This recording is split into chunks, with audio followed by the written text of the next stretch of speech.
Hello, welcome to the new Dr. Michael Explains the Water presentation. This is a more detailed explanation of the water presentation that I did on YouTube a while back that seemed to go viral. I've tried diligently to correct any and all mistakes that I made in that, and I'm trying to more accurately represent all the information. However, I need to clearly state that this is my personal opinion based on my personal research. It is not associated or affiliated with any water ionizer company whatsoever. With that said, let's begin.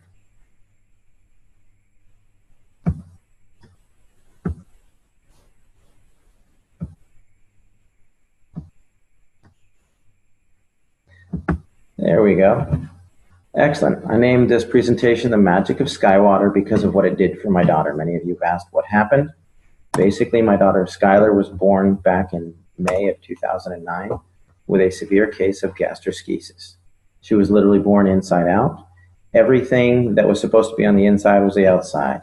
Stomach, liver, pancreas, spleen, small intestine, large intestine, bladder, and right ovary. She went through a period where the biggest complication was known as acute dehydration syndrome. She spent a year at Scottish Rite. She came home after 2 colostomies and a resection of her bowel. When the dehydration would hit, this would be her mid-afternoon one day, and this was her that evening after she'd been revived at the hospital. Basically, the bowel would shut down, and so I became a hydration expert. I tried every pill, potion, water ionizer you can imagine, and we came through it when someone introduced us to the Enagic ST501. That is Skylar today, and at the time that we tried it, I was actually completely opposed to alkaline ionized water. When it worked, I was a little dumbfounded. So I had to figure out why, and here's what I found. The difference between the healthiest person and the sickest person is broken down into 2 components. Muscles, ligaments, bones, organs, tissues, etc. These all add up to 28% of the patient. The other 72% of everybody is just water. What I found out, not all water is equal.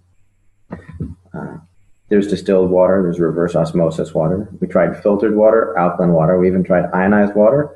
We thought we found something with alkaline ionized water and it proved to be more dangerous than beneficial. And then there's something that's called electrolyzed reduced water. This was truly a game changer. Here's why. Electrolyzed reduced water, it's not a cure, but it's 72% of the Skylar puzzle. It was not the only thing we did for her. It was the only thing we changed because we were doing everything else. What it is just science. It could realistically save your life. It'll make you healthier, happier, and stronger. But if you don't make healthy choices, your health benefits are not going to be as effective, nor will they last. To put it simply, electrolyzed reduced water gives you the best possible 72% of your body to work with. This facilitates nutrition, detox, health, energy, healing by providing some necessary components. Let me explain. If you think of your body as a saltwater aquarium, you've got healthy organisms, filtration, you've got oxygen. If you don't take care of it, that tank gets dirty. Well, what you have to do with the human body is figure out how to clean your fish tank. The way that your body does that is through a process called cellular respiration. This is the way you basically get oxygen and nutrition into a cell, CO2 and toxins out of a cell. The main component for this is known as the aquaporin, which was discovered in 2005. And essentially, it's the high-speed plumbing system for the cells, and it's the fastest way to get the good stuff in and the bad stuff out. Let me give you a brief course on cellular respiration. If you look over here, you'll see that there's a cell. There's some hemoglobin here. There's an aquaporin here. There's a charge. And this represents a cluster of water molecules that are electrostatically stacked together. Well, as your cell compresses, it excretes CO2 and toxins. When it pops open, it brings in oxygen and nutrition. When it collapses, it excretes CO2 and toxins. When it opens back up, it brings in oxygen and nutrition. This is called tensegrity. It's the premise by which an MRI works. The click, click, click, click causes the cells to open and close. The computer takes a picture, generates the image. Well, electrolyzed water actually does occur naturally. Everybody say it's an unnatural source. It isn't. It happens when a lightning strike hits a lake or the ocean or something like that, and the charge on the water in that area lasts usually 3 to 4 days. What it does is it disassociates the water molecule. If you look over here, This is a technical term. A lot of people ask me, well, my chemist said it's not possible. That's because your chemist doesn't understand electricity. He's a chemist. He's looking for a chemical means to do it. This is electrical. When you use electricity to burst the bond, you'll take this H2O molecule and you break off a hydroxyl or a hydrogen. Sometimes you break them both off. What that does is it releases molecular hydrogen, active oxygen, hydroxyl ions, which are a free radical scavenger, in a water that's literally restructured for rapid absorption, thus maximizing nutrition and detoxification. It's nothing more fancy than that. It is superior hydration because your body needs these four things. Let me explain. When your body goes to produce energy, you oxidize pyruvate that is then driven across a hydrogen-charged membrane into the Krebs cycle. In the presence of free electrons, you'll produce 32 to 34 ATPs. Then you need hydroxyls to scavenge out all the garbage. That's it. Works on a cellular level. Another thing that's different between electrically changed water and chemically changed water is electrically reduced water is not affected by stomach acid. The pH is a byproduct. When people say, oh, you need pH water. No, they don't. They need water with molecular hydrogen, active oxygen, and hydroxyl anions. Alkaline water is just water with more minerals. It is affected by the chemistry of the stomach. Electrolyzed reduced water is not. Another factor is it's self-limiting. The charge on the water only lasts for 3 or 4 days. Therefore, it's not going to build up in your system. If you have chemically altered water, it will build up in your system. It will affect blood pH because the calcium, magnesium, potassium get stuck there. Currently, I have not found any negative research on PubMed in regards to electrolyzed reduced water. That doesn't mean there isn't any. It means that I couldn't find any. So how does this work? Well, basically they took a lightning strike, put it in some medical grade titanium plates that were dipped in platinum and put it into a machine that's about the size of a coffee pot. And what it does is it takes this big clump of water molecules and zaps it. When it zaps it, it breaks it into smaller groups because it has an electrostatic charge, giving you some free electrons, the molecular hydrogen, active oxygen, and all that. The more charge you hit it with, the more it breaks it down. Here you've got 5 groups of 5 or 6 groups of 4. You could have 2 groups of 12. It just depends on the level of ionization. It's a rather simple process. If you think about this cluster of grapes, if I wanted to put all of these grapes into this bottle, I would rip each piece off and dump it in there. If I tried to cram the whole thing in there, there would be grapes that were rolling around the floor and missed the thing and all that. We want to get in as much as possible. These are not chemically bound molecules of water. If you chemically bind them, they're no longer water. They're not one giant molecule of water.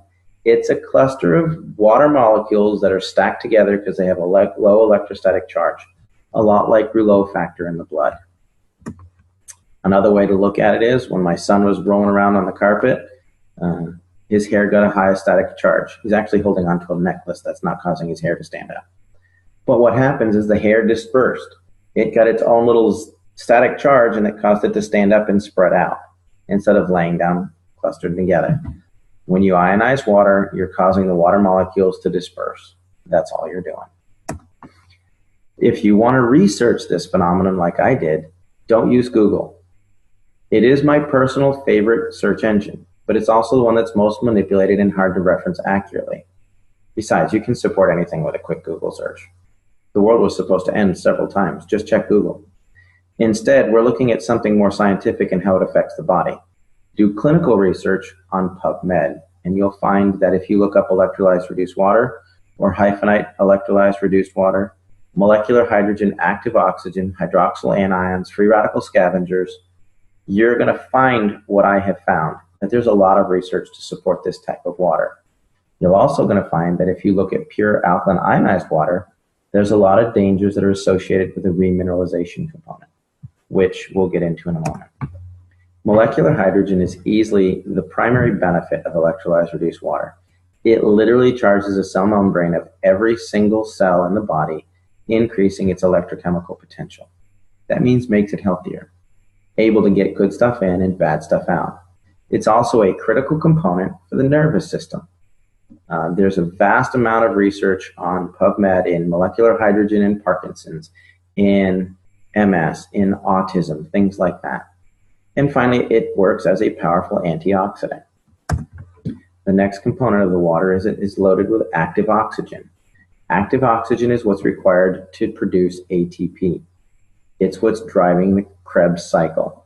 When you run out of active oxygen, your body starts to shut down because it can't work correctly. It's just like a fire. If you remove the oxygen, it goes out. Finally, there's the antioxidant and free radical scavenger components. Basically, iron in any acidic environment will start to rust. You can leave your tools from your garden outside in the rain and they're going to rust. Well, where do we have iron? We have it in hemoglobin, we talked about during cellular respiration, but we've also got it in the red blood cells. We got it in the brain, the kidneys, the lungs, the lymphatic system, the bones. If it's in an acidic environment, it's going to oxidize, which will create a toxic burden. Your body is designed to be slightly on the alkaline side. Today, we're flush with oxidative and acidic disease processes. The number one acidic disease process we have right now is cancer. It's actually, the prime cause is oxygen deficiency. You can look up Otto Warburg, there's some research on that. Don't Google it, go to PubMed, read the research. Number one acidic disease is hyperketoacidosis, which is basically diabetes. They're now causing autism, diabetes of the brain. Secondarily, all of your inflammatory diseases are acidic by nature. That's what's wrong with Skylar with her irritable bowel syndrome. Your arthritis, it's an acidic waste product. Fibromyalgia, hyperlactic acidosis. Chronic fatigue and endocrine stress is all associated with an acidic environment. And why are we becoming so acidic? Well, we drink coffee, tea, soda. There's an enormous level of reverse osmosis water, which is misunderstood. You don't want water with the lowest parts per million of anything. That makes it acidic and it won't even carry a current. It's designed for coastal countries to have good water supply. If you do some clinical research on this, you're going to see that it's associated with MS, MD, and Alzheimer's. Most any of your bottled waters, all your big 24 packs, those are most likely reverse osmosis water that's had minerals added to it, which is dangerous in its own sense. You don't get your minerals that way. Here's a couple of guidelines for hydration. If you're a regular healthy person, you want to drink about 50% of your body weight in good water every day. If you have acute health issues, this could be dehydration from working out in the yard, excessive level of sports, you could have the flu. You may want to drink nearly 75% of your body weight in ounces. However, if you have a chronic health issue, cancer, diabetes, something like that, you may need to drink up to 100% of your body weight in ounces. However, you got to be careful because your physician can specifically reduce your water intake for congestive heart failure, kidney disease, things like that. So why do I say that sodas and pH are important? Well, if you look at this scale over here on the left, it's red. That means it's going to make you rust. Over here, the blue will make you beautiful. This is what a typical capful of soda can do to the body. This is a 32-ounce bottle of pitcher of 9.5 water. You can see the pretty blue color. It's loaded with hydrogen, oxygen, etc., etc. This is about a tablespoon of Sprite. It's high on the acid content. So what I did is I poured this water into this cup and ended up with a cup full of acid. It didn't dilute it at all. I then took this cup and poured it into 32 ounces. Now, mind you, this is a tablespoon of Sprite, and it destroyed 32 ounces or 2 pounds of water. Makes you think differently about going to McDonald's and supersizing it. You're literally acidifying your system. Yes, lemon juice in your water will do this as well. The reason that lemon water affects the body in an alkaline nature is it causes your pancreas to excrete an 8.8 enzyme to neutralize it. Just as a side note.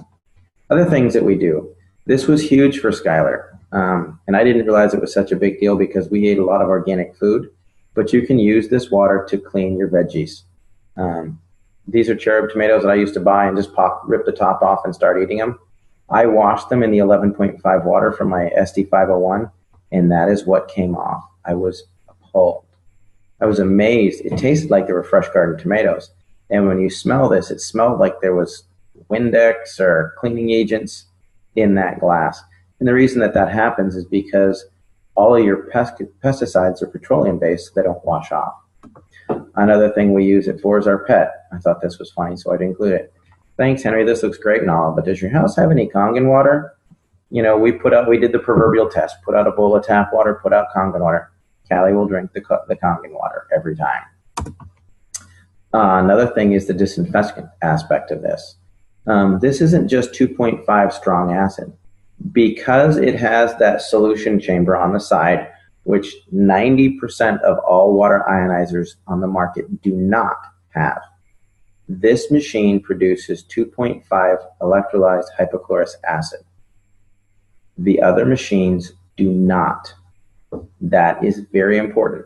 Electrolyzed reduced water has been shown to kill MRSA, Kripke staph, E. coli staph, strep, all of that. Even worked on the C. diff. That was a problem with Skylar. None of the other water ionizers that do not have a specific saline solution can produce hypochlorous acid in an FDA-approved level. And let me explain. In 2009, 2 months before Skylar was born, the FDA approved hypochlorous acid. It's a sterilant. It will kill just about anything. They're now starting to use it in all hospitals all over the world and places like that. A lot of physicians are using it, wound care specialists. We've been heavily involved in that because of the miracles we've seen with it. However, electrolyzing regular tap water without the addition of a salt solution does not meet the FDA criteria. As a note, the FDA has not evaluated the SD501 either, to the best of my knowledge. What it has done is there's been a third-party evaluation by ATS Labs where they reran the Sterilox system FDA experiments on live cultured bacteria, and they got complete sterilization that was equivalent to the Sterilox system. Basically, hypochlorous acid occurs naturally in the body because it's produced in the immune system. It's actually the biochemical agent that starts the clotting process, making it ideal for initial wound care, and it destroys bacteria and viruses. Recent studies are actually underway to test this using necrotic wound. I'm working with several physicians and wound care specialists as it pertains specifically to necrotizing fasciitis, gangrene, MRSA, things like that. The results are really promising. We're not the only one doing this. This is a global thing, and the results are really good. Why I look at the SD501 exclusively, or when I compare the competition, because they all want some information. Number one thing is power supply. Does it have enough energy to do it? There's been a lot of song and dance about the SD501 uses a transformer. It does, but it also has a switch mode power supply to regulate that and a condenser. If it doesn't have a transformer, it can't ramp your 110 watts up to 230 and keep it there. Switch mode goes up and down, up and down, up and down. What this transformer does is it ramps it up, and the switch mode will start to slow it down, but the condenser allows them to work together to keep a nice stable stream of energy. On top of that, you need enough amperage. A half amp to a 1 amp machine is not going to get it done. Doesn't mean it's not a good machine. It just means it's not comparable to the SD501. You need 2 to 3 amps to make it effective. You can ask any electrician. The voltage doesn't really matter. The amperage will kill you. The next component is you need a large quality plates. Most competitor plates are about 53 square centimeters. The Enagic plates are nearly 90 square centimeters each. So if you have one of the competitor machines with 12 plates, they've got like 600 square centimeters. Well, the basic Enagic SD501 has 640 square centimeters. The Kangen 8 has 720 square centimeters. So just because it has more plates doesn't mean the plates are the same size. Next, I look for a liquid saline electrolysis enhancer. That's because it's the only way to produce FDA-approved levels of hypochlorous acid. If you're looking at a competitor's machine with 12 plates and a pH that goes from 1.1 to 12, and it doesn't have a saline solution enhancer, it's not a comparable machine. It will not do the same thing. Yes, it will produce 2.0 pH water, but it will not produce hypochlorous acid which is what you're looking for. Another thing to avoid is anything that says energy saver. When it says energy saver, it means it's underpowered. If it's underpowered, they're going to add in minerals and remineralize it and the necessary minerals for your body. That means it doesn't have enough power to get the job done. If they come in with a super fancy plate pitch, it's plated and it's mesh and it's a hybrid and it does this, you don't need it because solid plates are the most stable plates there are. And yes, they need more power to run effectively. And anytime they say there's a lifetime warranty, there's no such thing. I've bought several machines that I'll explain in other videos. We're getting to do a detailed thing on competition. Basically what they'll do is when they start to have problems, they sell off that brand, that machine to a third party and it voids all the warranties. It happened to me twice.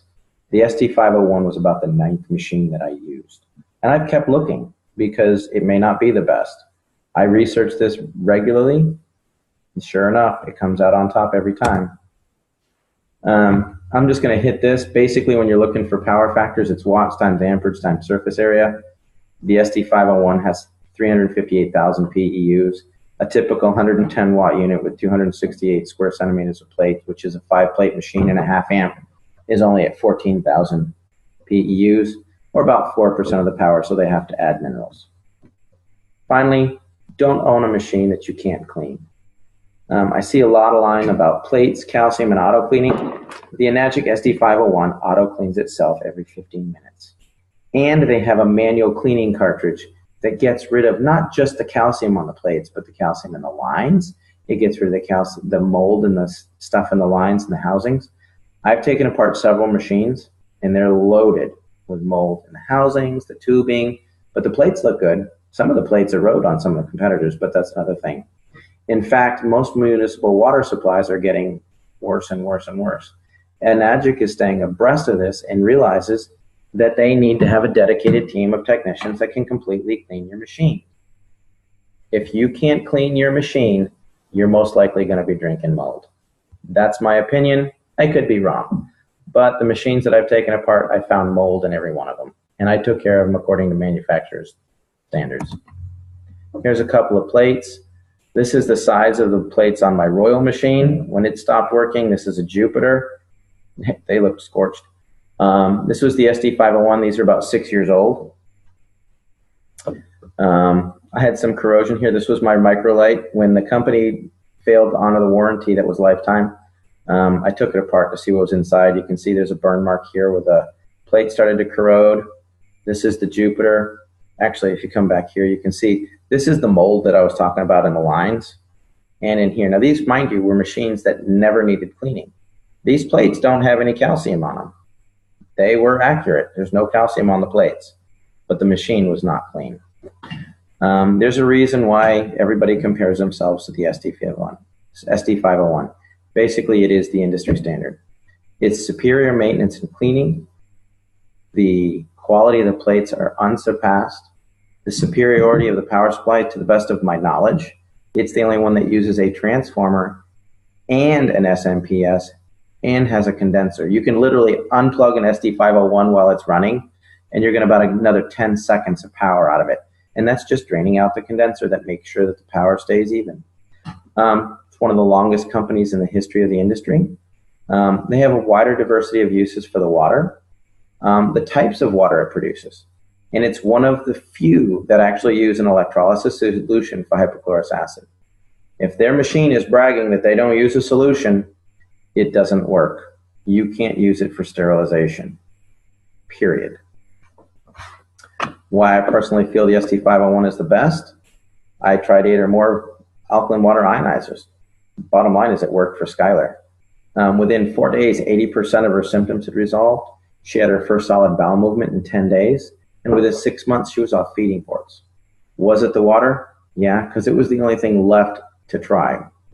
Did it cure her? No. We were doing a lot of things.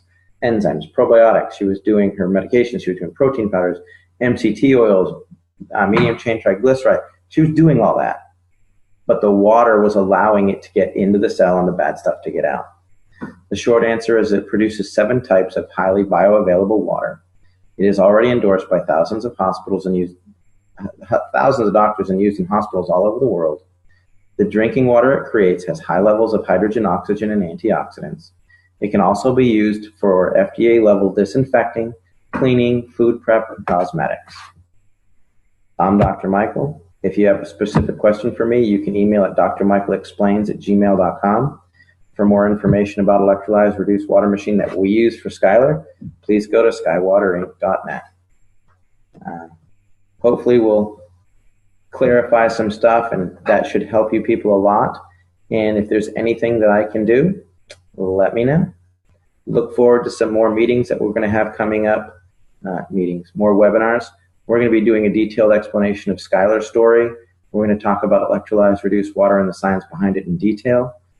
There's a detailed presentation on hypochlorous acid. Everybody's really looking forward to the Dr. Michael Explains the competition and why I say that there really isn't any. By the time you buy some of the competitors, there's some that go, why the SD501 doesn't work, or it's a pyramid scheme or whatever. They honestly have no idea what they're comparing. If you look at their machine and spend $3,200 or $2,500 for it, you have to turn around and spend another $3,000 to $5,000 for a hypochlorous acid machine. Then you have apples to apples. You don't get that when they're trying to pitch you on why you don't want the SD501. Bottom line is, it is the best machine that I have found. The only thing that I think may rival that is the Kangen 8, which has 8 plates. I've used it. It's phenomenal. We recommend it a lot. I look forward to having you getting some feedback on this. Have a great day.